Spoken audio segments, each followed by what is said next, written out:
포도원의 비유는 우리가 너무나도 잘 알고 있는 그런 그 이야기입니다. 그런데 그 내용이 엄중하기도 하고 또 그리고 처참한 결과를 가지고 오는 그런 그 내용이기 때문에 사실은 이 비유의 말씀이 일정 부분은 두려움이기도 하고 그 내용이 우리에게 적용되는 내용이면 어떨까라고 하는 염려가 찾아오는 그런 그 내용이기도 합니다. 주인이 포도원을 만들고 또 그리고 그것을 포도원 농부들에게 맡깁니다. 그리고는 얼마 시간이 지나고 나서 소출을 얻고자 하여서 종들을 보내고 또 그러나 거절당하고 또 그리고 그 아들을 존중하리라 생각하면서 보냈는데 존중하기는커녕 그 주인의 아들까지도 농부들이 죽여버리고 그리고는 심판을 자처하게 되는 이야기가 바로 이 포도원 비유에 대한 이야기입니다. 그래서 이 비유의 결과가 너무나도 힘들고 또 어려운 이야기이기 때문에 사실은 이것을 해석하기도 또 그리고 적용하여 받아들이기도 우리의 이야기로 받기는 쉽지 않은 그런 그 면들이 있죠. 포도원 주인이 왜 이렇게 잔혹한 그런 그 처우들을 포도원의 농부들에게 하게 되었을까요? 이것이 슬프고 아픈 이야기이기도 하지만 그럼에도 불구하고 우리의 영적인 상태를 또 점검해 보고 또 마땅히 하나님이 우리에게 맡기시는 일들을 알기 위해 가지고 이 본문의 말씀을 우리가 깊이 깨달아 새기는 그런 그 시간들을 가지기를 원합니다. 우리가 첫 번째로 이 포도원의 비유를 돌아볼 때 포도원의 농부는 누구인가라고 하는 측면을 우리가 깊이 바라봐야 될 필요가 있습니다. 이 비유에서 1차적으로 이 말씀 비유를 듣게 되는 그 대상들은 사두개인과 그리고 또 백성의 장로들 이렇게 표현되어 있어서 이스라엘 백성들의 종교적인 지도자들 또 바리새인 이런 사람들을 향해서 주신 그런 그 말씀이 맞습니다. 그래서 11장 후반절에 보면 명확하게 그렇게 기록이 되어 있죠. 그들이 백성의 우두머리가 되어져서 백성들을 하나님의 말씀과 뜻 가운데 바로 잘 세워야 함에도 불구하고 그들이 하나님 앞에서 마치 악한 포도원의 농부들처럼 어리석고 그리고 또 그 백성들까지도 영적으로 둔하고 어리석게 만드는 그 결과를 통해 가지고 이스라엘 백성들이 하나님 앞에서 어리석은 자들이 되어버리는 결과를 가집니다. 그래서 하나님께서 예수님께서 이 비유의 말씀을 1차적으로 바리새인과 사두개인과 이스라엘 백성들의 그 종교 지도자들을 통해서 하신 말씀인 것은 분명한 사실입니다.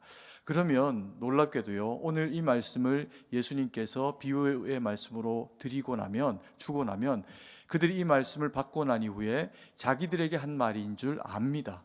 그러면 어떻게 해야 될까요? 그것을 돌이키고 주님이 내게 이토록 깨닫게 하기를 원하시니 내가 하나님의 말씀과 뜻 가운데 다시 분명히 서야겠다. 그리고 백성들을 하나님의 뜻 가운데 세워야지. 이런 이제 결단이 있어져야 하는 것이 마땅한 그런 그 지도자들의 모습일 겁니다. 그런데 이 백성의 지도자들은 전혀 그런 모습을 보이고 있지를 않습니다.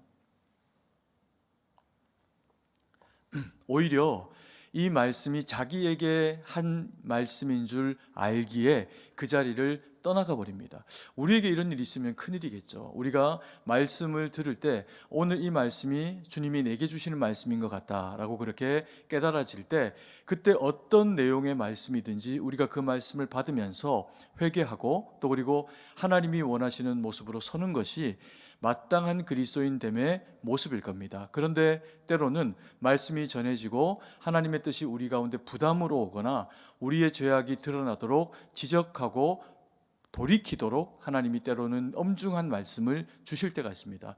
그러면 그때 이게 내게 하는 말이구나, 말씀이구나 라고 생각하면서 기분 나빠하고 거절하고 그리고 외면하는 그런 그 모습을 보인다면 바리새인과 사두개인이 보이고 있는 것과 같은 태도의 그런 모습이 되겠죠. 그래서 우리는 언제나 하나님이 우리에게 생명의 말씀을 주실 때 그 말씀을 기쁨으로 또 마음으로 받고 하나님 앞에 바로 서야 되는 그 책임이 우리 가운데 있을 겁니다. 그리고 또한 이 말씀은 사실은 바리새인과 사두개인들에게만 주어진 말씀은 아닙니다.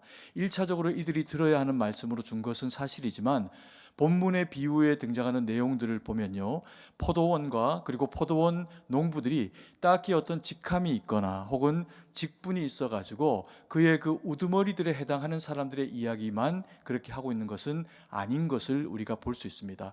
그러면 왜 이들은 그것을 자기의 이야기로 받았을까요? 자신들이 잘못하고 있었고 주님이 그것을 깨닫게 하시는 말씀을 주시니 자신들의 마음이 찔려서 그와 같은 이제 모습을 나타내 보여준 겁니다. 예수님께서 이 말씀의 비유는 모든 이스라엘 백성들을 향해서 주신 말씀입니다. 왜냐하면 비유에 등장하고 있는 이 포도원은요, 지구입니다. 그리고 또 하나님이 그래서 맡기셔서 만드셔서 위임해 주신 그런 그 땅과 기업과 지경입니다.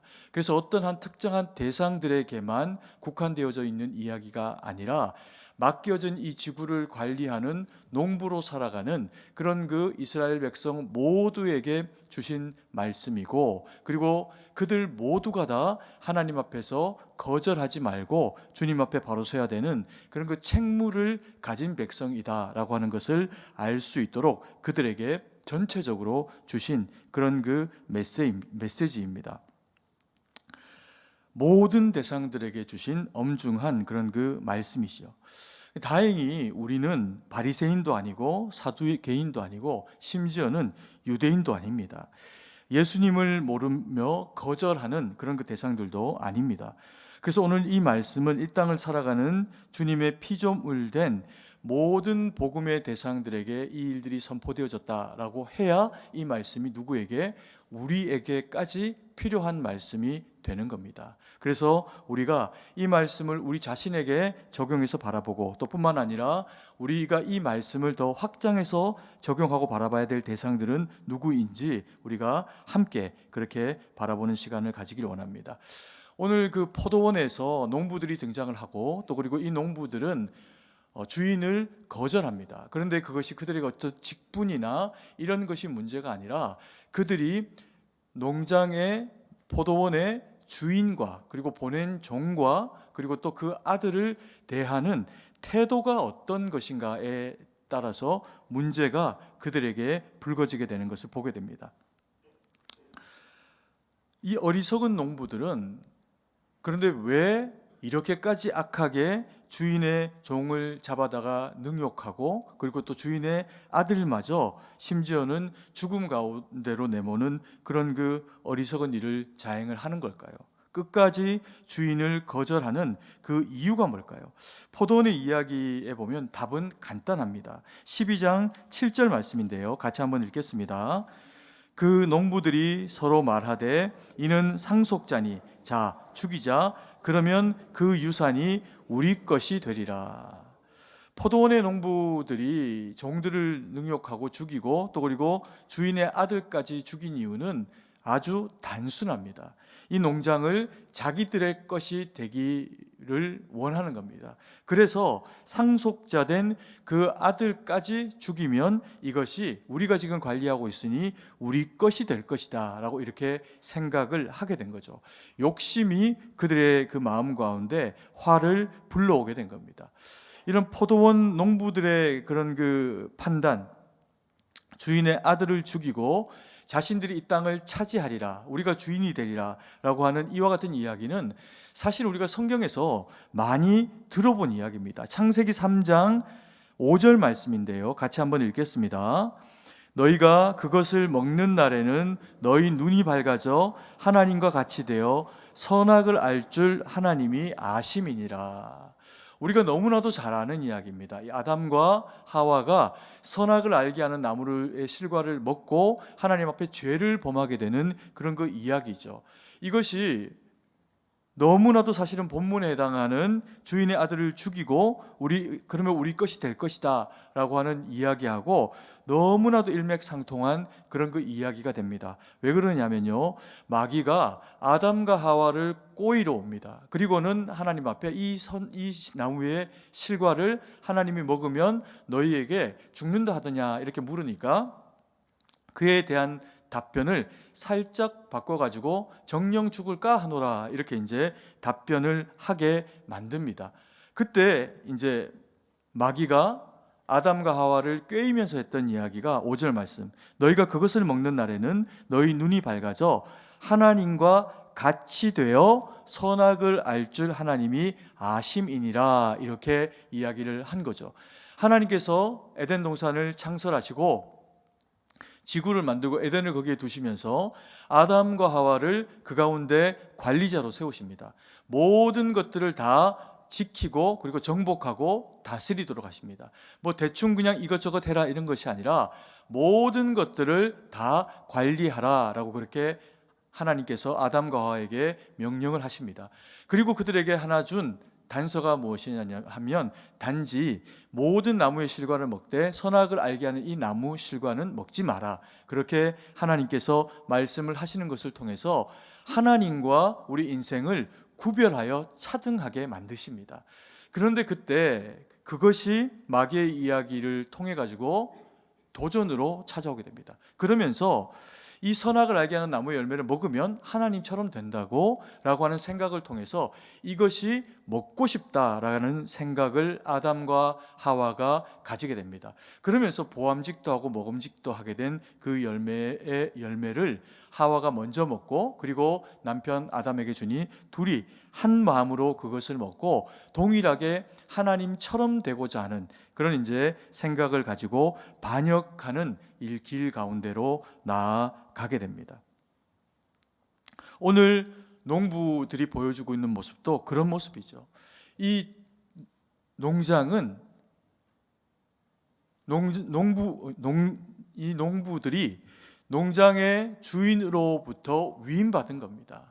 농장을 잘 만들고 그리고 망대를 짓고 그리고 또 포도즙을 짜는 그런 그 기구까지도 만들어 가지고 주인은 그들에게 이것을 맡기고 그리고 떠납니다.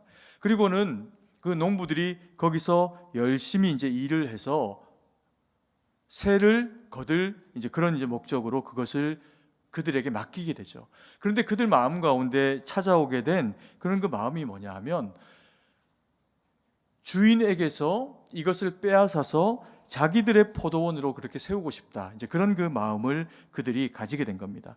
그러면서 이들이 왜 이렇게까지 악하고 잔인한 생각을 하게 되었을까라고 하는 부분을 우리가 돌아보고 생각을 해보면요, 이 농부들이 열심히 일했습니다. 그리고는 땀을 흘리고 또 때로는 손이 까지고 무릎팍이 까지고 뭐 그러면서라도 이 포도원을 관리하고 포도원의 열매를 얻고 포도주를 만들기 위해 가지고 그들은 최선을 다해서 일했을 겁니다.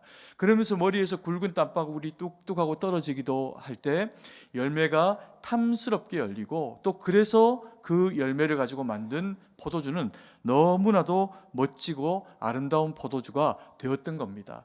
그러면서 그들 마음 가운데 이런 생각이 찾아오게 된 거죠. 내가 이렇게까지 일하고 땀을 흘리고 그리고 수고로 이 포도원을 가꿀 동안에 주인은 도대체 어디서 무엇을 하고 있단 말인가? 그리고 때가 되니 내게 세금을 걷겠다고, 이런 마음이 이제 그 마음 가운데 불쑥하고 찾아온 겁니다. 근데 우리가 이것이 비유의 이야기고요. 또 그리고 농부들이 이런 이제 어리석은 생각들을 하면서 악한 결과 가운데 나아가니까 이게 나하고 어떤 연관성이 있는 이야기가 될 수 있을까, 이런 생각을 하게 됩니다. 왜요? 우리는 포도농사도 짓지를 않고 그리고 또 주님이 딱히 우리에게 새를 거두러 오신다고도 생각을 하지 않고 살아갔기 때문에 그렇습니다. 그런데 이 이야기는 단순히 그래서 바리새인이나 혹은 사두개인이나 어떤 특정한 대상만 아니라 이 포도원 지구라고 하는 포도원에 거기에 살아가고 있는 포도원의 전체적인 농부들에 대한 이야기라고 받으면서 우리가 이것을 우리에게 적용해 볼 때 어떤 맥락으로 이것을 봐야 하냐면요, 우리는 열심히 삽니다. 그렇지 않습니까? 세계의 어떤 나라 민족보다도요, 대한민국에 살아가고 있는 사람들은 뭐 크리스찬이 아니어도 열심히 살아갑니다. 심지어 아이들도 열심히 공부하고요, 최선을 다해서 공부해서 남보다 더 잘하고 남보다 더 좋은 학교로 가기 위해 가지고 몸부림치면서 열심히 애쓰고 공부하는 것이 사실입니다. 그리고는 세상 가운데 나오면 어떡할까요? 대학을 졸업을 하고 그리고 결혼하고 또 장가가고 시집가고 그런 그 과정 가운데서 낙오되지 않으려고 뭐 이마에 땀 정도가 아니라 정말 한 자리에 앉아가지고 책 한 권이 다 낡아질 정도로 공부를 해야 그 수고로움의 어떤 결과가 합격으로 주어지게 되는 것이 이 나라 이 백성들이 살아가고 있는 그런 그 삶의 환경들입니다. 그러다 보니까 어떤 것이 우리들에게 중요한 문제이냐면 내가 현재 가지고 있는 것들, 내가 누리고 있는 것들, 내 직장, 모든 것들이 다 누구의 노력으로, 나의 최선을 다한 노력으로 되어진 것이다 라고 하는 생각을 당연히 가질 수밖에 없겠지요.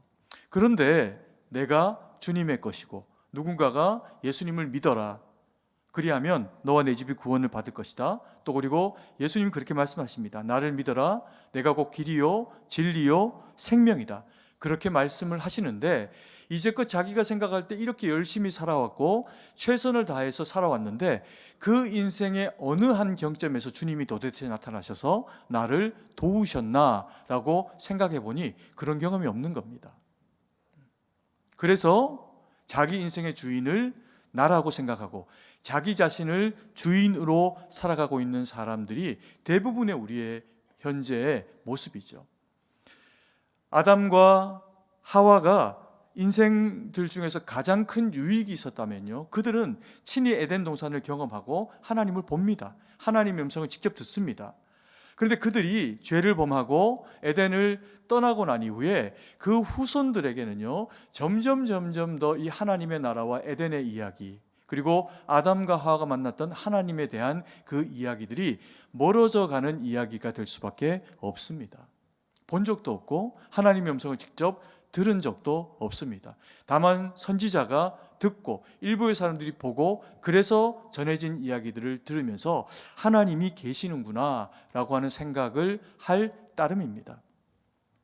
그러다 보니까 그런 때가 거치고 거쳐서 노아의 시절을 지나가지고 그리고 그 또 후손들이 지나가게 되어진 우리 세대 정도가 되어지면 하나님의 존재에 대해서 정말 하나님이 정말 살아계신 분이다 라고 하는 것을 믿는 것이 기적이 되어버린 그런 그 시절들을 맞이하게 됩니다. 특별히 우리 같은 경우에는 또 우리가 이스라엘 백성들도 아니지 않습니까? 그러니까 그럼에도 불구하고 우리가 예수님을 믿고 이 자리에 주님의 자녀로 서 있다는 것이 정말 놀랍기도 한 그런 그 기적이죠. 그래서 많은 사람들이 주님의 주되심과 하나님의 하나님 되심을 거절하면서 자신들을 자신의 인생의 주인으로 모시고 그렇게 살아가고 있는 세상이 오늘날 우리가 살아가고 있는 이 세상이라는 겁니다. 너무 감사한 것은 우리가 그런 환경 가운데 살아감에도 불구하고 우리는 주님을 만났고 주님이 우리에게 말씀하시고 지금도 이 예배 가운데 우리를 부르시고 우리에게 말씀을 주시고 계시다는 겁니다. 이게 놀라운 일인 거죠. 그리고 두 번째로 우리가 이 비유의 말씀을 통해서 또 중요하게 바라봐야 될 문제가 있습니다. 모든 것은 다 때가 있고요, 심지어는 심판도 때가 있다는 겁니다. 이게 어떤 의미의 이야기일까요? 12장 2절 말씀인데 같이 한번 읽겠습니다. 때가 이르매 농부들에게 포도원 소출 얼마를 받으려고 한 종을 보내니. 여기 보니까 때가 이르매라고 하는 표현이 있습니다. 이 표현이 무슨 표현이냐면요, 그 농장의 포도원 주인이 이제는 이 정도 되었으면 내 농부들이 열심히 일을 했고 그리고 또 소출을 만들어냈을 것이다. 그래서 포도주도 그렇게 생산했을 것이다.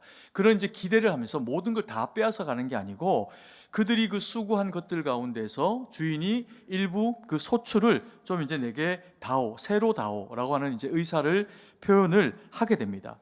왜요? 때가 이르렀으니까. 열매가 맺힐 수 있도록 포도원을 허락을 했으니까. 그런데 이 악한 농부들로부터 돌아온 그런 그 답변은 정당한 어떤 세를 내는 게 아닙니다.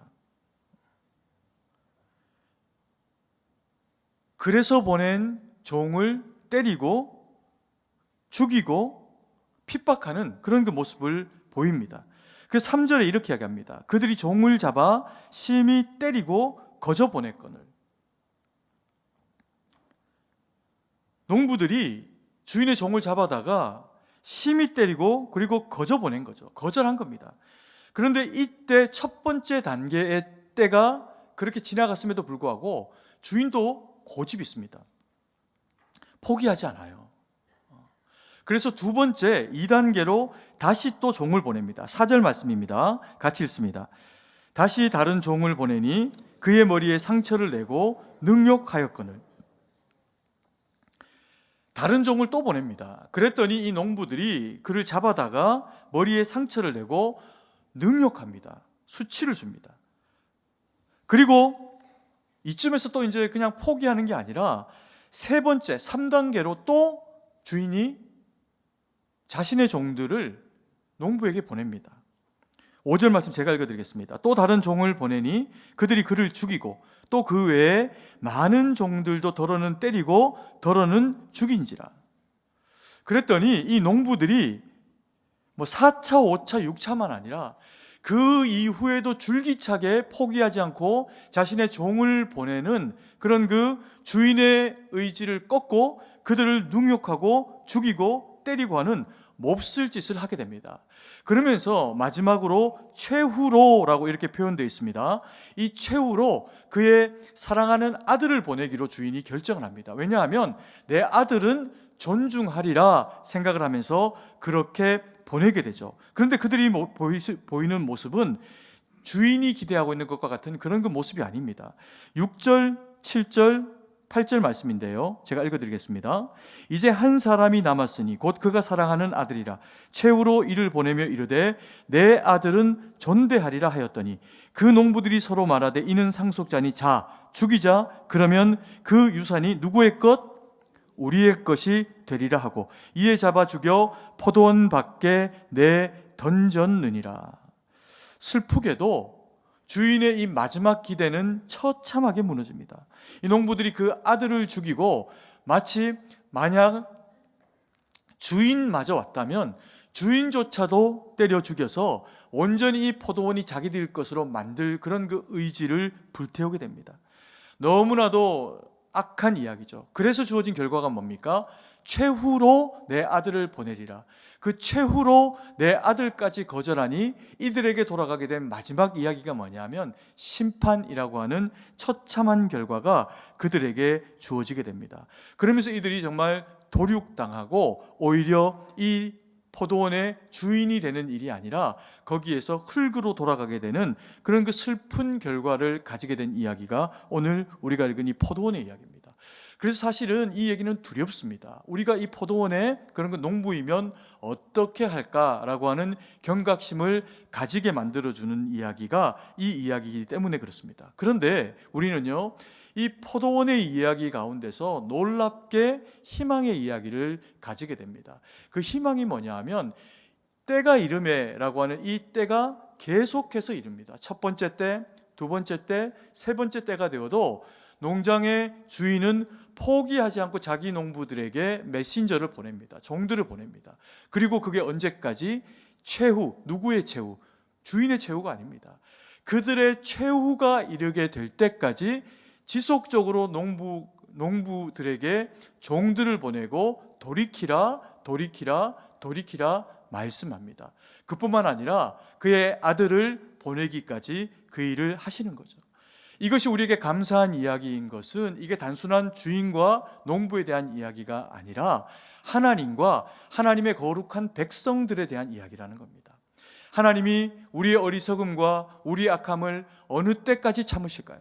1차, 2차, 내가 또 했든지 또 하고 또 어리석게 행하고 또 어리석음으로 악하게 행하고 말하고 하는 그 모든 순간에 내 생명이 끝나고 정말 하나님이 때로는 이놈 하면서 심판의 그런 그 잣대가 채찍이 이르기 그 직전까지도 지속적으로 하나님은 우리를 사랑하심으로 권면하시고 품으시고 언제라도 돌이키면 그 포도원을 다시 맡기고 하나님 영광 돌리는 일로 세우시기를 원하신다는 겁니다. 그래서 이것은 심판에 대한 이야기라기보다는요, 하나님의 백성이 때로 어리석더라도 주께서 하나님의 백성을 어느 때까지 사랑하시는가, 시간으로 치면 그 인생이 끝날 때까지, 방법으로 치면 자신의 종만 아니라 자신의 아들을 내어주시기까지 끝까지 사랑하시는 하나님의 아버지의 사랑에 대한 사랑의 이야기가 포도원의 이야기, 주인의 이야기라는 겁니다. 여러분, 이 이야기에는 그래서 놀라운 희망의 메시지가 하나 더 숨겨져 있습니다. 그게 세 번째, 우리가 인사로 했던 이야기입니다. 아까 인사 어떻게 했습니까? 우리가 누구라고요? 우리가 다른 농부입니다. 한번 해볼까요? 우리는 다른 농부입니다. 네, 이제 약간 어떤 의미일지 아시겠죠? 우리가 아까 그런 농부면 큰일 나는 겁니다. 우리는 다른 농부여야 합니다. 9절 말씀인데요, 중요한 말씀이니까 같이 한번 읽겠습니다. 포도원 주인이 어떻게 하겠느냐? 와서 그 농부들을 진멸하고 포도원을 다른 사람들에게 주리라. 불의의 땅이 된 포도원은 그 농부들이 진멸되고 나서 그걸로 끝나버린 이야기가 된다면요, 이건 진짜 무서운 이야기입니다. 심판으로 끝난다는 거죠. 누구도 구원받지 못한다는 겁니다. 그런데 이 이야기가 우리에게 희망의 메시지로 전파되어져 오는 것은 다른 의미가 아니라 주님께서 그 포도원의 농부들을 물리치고 새롭게 세운 다른 사람들, 다른 농부들이 누구냐 하면 우리라는 겁니다. 우리 그리스도인이라는 겁니다. 바리새인, 사두개인, 복음을 저버린 이스라엘 백성들을 멀리하고 오히려 복음에서 멀리 떨어져 있던 이방이었던 우리를 주님이 부르시고 우리 그리스도인들을 다른 농부들이 되게 하셔서 주님의 이 포도원이라고 하는 지구를, 이 세상을 우리에게 위임하시고 맡기셨다는 겁니다.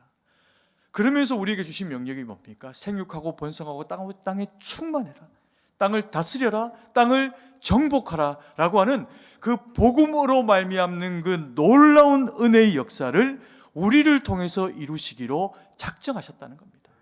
여러분, 우리는 그래서 주님이 이스라엘 백성들을 두고라도 사랑하심으로 구원하신 주님의 거룩한 백성들입니다. 여러분, 이제 우리에게 주어져 있는 이 시간, 내가 열심히 공부해서 좋은 대학을 들어가서 또 그래서 이루어낸 어떤 것들이 있을 때, 여러분, 우리가 철이 들어 깨닫지 못해서 그렇지요. 철 들고 깨닫고 하나님의 은혜를 경험하게 되면 이것을 부인할 수 있는 사람은 아무도 없습니다. 하나님은 내가 알 때나 내가 모를 때나 나의 어머니를 통해서, 나의 아버지를 통해서, 내 형제나 내 부모를 통해서 나를 위해 어리석고 연약해서 마치 악한 농부처럼 내 것인 양 살아가고 있을 때 쫓아도 기도하게 하시고, 기도해줘라, 잊어버리지 마라,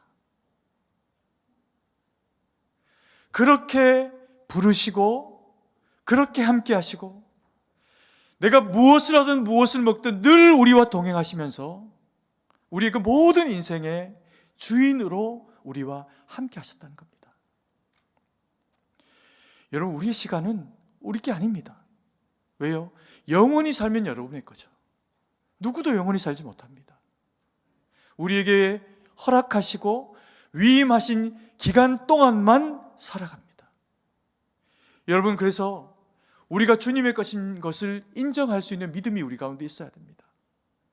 그래야 우리의 시간도 우리의 물질도 다 하나님이 주신 것인 줄 알고 하나님이 더 큰 것 우리에게 맡겨도 전혀 아깝지 않도록 시간을 내어 봉사하고 물질을 내어 헌금하며 때로는 11조로, 때로는 감사로 주님 앞에 내가 주님의 것이니 내게 허락하신 모든 것이 주님의 것입니다를 그와 같은 믿음으로 표현할 수 있는 그 믿음이 우리 가운데 있어야 한다는 겁니다. 그러면 하나님이 우리에게 더 많은 것으로 맡기시면서 때로 시간을 드린 이에게 건강으로, 물질을 드린 이에게 더 많은 것으로 섬기며 살아갈 수 있도록, 나만 위해 사는 인생이 아니라 그렇게 살아갈 수 있도록 하나님이 우리에게 그렇게 채우신다는 겁니다. 그래서 우리는 다른 농부, 다시금 포도원을 섬기도록 지음바 되어진 하나님의 거룩한 백성 그리스도인이라는 거죠. 우리는 이 자리에 최소한 예배드리는 성도님들이요, 오늘 입교하시고 또 그리고 세례 받으시는 성도님들이 여기에서 예외인 분은 아무도 없습니다. 손 한번 들어보십시오. 나는 정말 그리스도인이 아닌 것 같다. 이게 머리 긁으시는 거죠. 우리는 다 그리스도인입니다. 주님이 위임하여 세우신 주님의 일꾼들입니다. 그러면 이것은 누가 받아야 될 이야기일까요? 우리는 감사하고 더 그렇게 살아가야 될 농부됨의 자격을 우리가 확증하고 나아가야 된다면, 사실은 이 말씀은 이 자리에 없는 대상들에게까지도 선포되어진 하나님의 말씀입니다. 자기 인생의 주인이 자기인 줄 알고, 주님이 구원하여 택한 백성인데 예배드리지 못하고, 주님 모르고 내 삶의 주인이 나인 것 마냥 살아가고 있는, 주님을 모르는 잠정적인 수많은 그리스도인들이 우리 주변에 살아가고 있습니다. 내 아들이라는 이름으로, 내 딸이라는 이름으로, 내 부모님이라는 이름, 내 사랑하는 친구라고 하는 이름으로 살아가고 있습니다. 여러분, 이 말씀을 진짜 들어야 하는 포도원의 농부들은 지금 이 자리에 없어요. 여러분, 이것이 얼마나 안타까운 이야기입니까? 잠깐 조용히 한번 눈을 한번 감아주셨으면 좋겠습니다. 눈을 감으면 아무것도 안 보이죠. 나도 안 보입니다. 한번 떠올려 보십시오. 이 말씀이 나를 통해서 누구에게 주님이 전하기를 원하시는지, 내 친구 아무개, 내 딸, 내 친척, 내 사랑하는 이, 그 아무개라는 이름의 그 앞에 주님이 우리에게 주신 그리스도인 최영태, 그리스도인 아무개, 그리스도인 누구누구라고 하는 특별한 명칭이 옮겨지기 원합니다. 여러분, 한 1분 정도 저희가 조용하게 한번 기도했으면 좋겠는데요, 여러분 머릿속에 주님이 떠올리신, 아무도 생각 안 나면 안 됩니다. 주님이 여러분을 통해서 구원하기를 원하시는 그 이름을 위해서 조용히 소리 안 내셔도 됩니다. 한 1분 정도만 하나님 앞에 간절히, 주여 이 아들을, 주여 이 딸을 주님 살려주옵소서. 택한 백성, 주의 거룩한 자녀 되게 하옵소서. 이 시간 잠시 주님 앞에 기도드리는 시간 가지기 원합니다.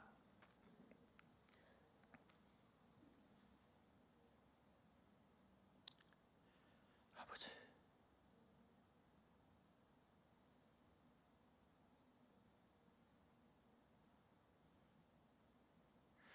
사랑의 아버지 하나님, 은혜와 사랑을 감사드립니다.